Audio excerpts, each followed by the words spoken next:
बहुत समय पहले की बात है। माधवपुर नामक गांव में एक गरीब किसान अपनी बूढ़ी अम्मा के साथ रहा करता था। उसके पास एक छोटी सी जमीन थी जो कि बंजर हो चुकी थी। फिर भी वह दिन रात उस पर मेहनत करता था। मोहन बहुत ही मेहनती और ईमानदार था। वह एक आत्मविश्वास से भरा हुआ व्यक्ति था जिसे ना हालातों से डर लगता था ना ही लोगों की बातों से।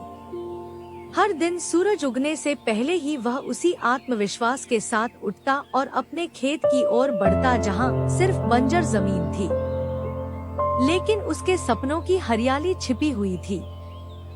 उसे यकीन था कि एक दिन उसकी मिट्टी उसे जरूर जवाब देगी, सोने जैसी फसल बनकर। ओ बेटा मोहन, तेरे लिए मैंने जमींदार से बात कर ली है। वो तुझे अपने पास काम पर रख लेंगे। तू भी जाकर उनसे एक बार बात कर ले बेटा। अब हमारे बस की बात नहीं रही। कम से कम वहां रहकर तू अपना गुजारा तो कर पाएगा। मुझे तेरा बहुत ख्याल है मोहन, इसलिए यह कदम उठाया।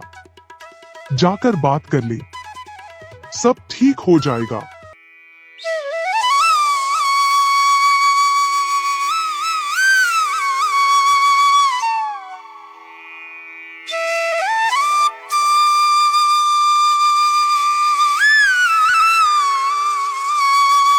अम्मा, तुमने क्यों बात की वहाँ? मैं नहीं जाऊंगा। हमारा खुद का खेत है तो मैं दूसरों के पास क्यों काम करने जाऊं? मैं गरीब सही मगर खुददार हूँ। मैं अपनी मिट्टी में पला हूँ, उसी में पसीना बहाऊंगा। चाहे जितनी भी मुश्किल हो अम्मा, मैं अपनी ही जमीन पर मेहनत करूंगा।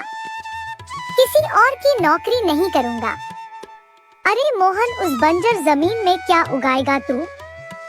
वो जमीन अब बिल्कुल बेकार हो गई है बेटा। ना उसमें नमी बची है ना जान।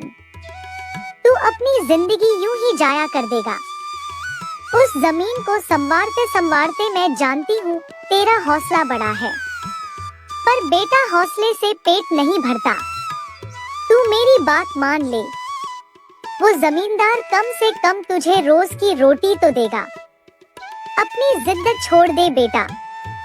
तू थक जाएगा पर वो जमीन कुछ नहीं देगी तुझे। अरे अम्मा, तुम बेकार में ही इतनी परेशान हो रही हो। देखना, एक दिन मैं उसी जमीन से सोना निकालूंगा। यह जमीन ही हमारी सबसे बड़ी ताकत बनेगी। मोहन खेत में काम कर ही रहा था कि तभी वहाँ पर एक आदमी आकर बोला, अरे मोहन भैया, आपको भी मानना पड़ेगा। आप फिर से इस बंजर जमीन पर मेहनत कर रहे हैं। अरे मंगेश भैया, अब क्या करें? जमीन हमसे ज्यादा मेहनत करवा रही है, पर क्या करें? धरती तो माँ समान होती है। जैसा वह चाहे वैसा ही करना पड़ता है। कभी सख्त हो जाती है, कभी चुपचाप सब सह लेती है, कभी बीज को छुपा लेती है तो कभी उसे जीवन दे देती है। हम तो बस उसके बच्चे हैं जो उसके हर रंग को अपनाना जानते हैं। थक तो जाते हैं भैया, पर जब मिट्टी की खुशबू आती है ना तो सारी थकान उतर जाती है। उम्मीद है यह माँ हमें खाली हाथ नहीं लौटाएगी।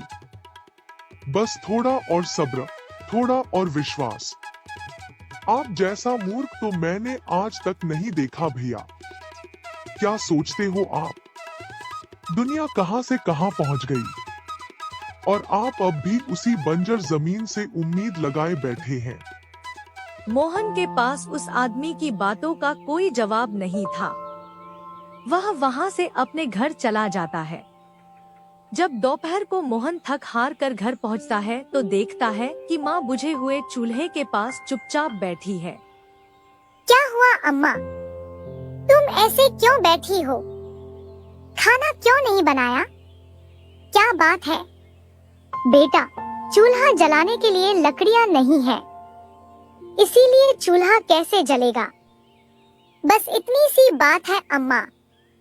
मैं अभी जाकर ले आता हूँ लकड़ियाँ।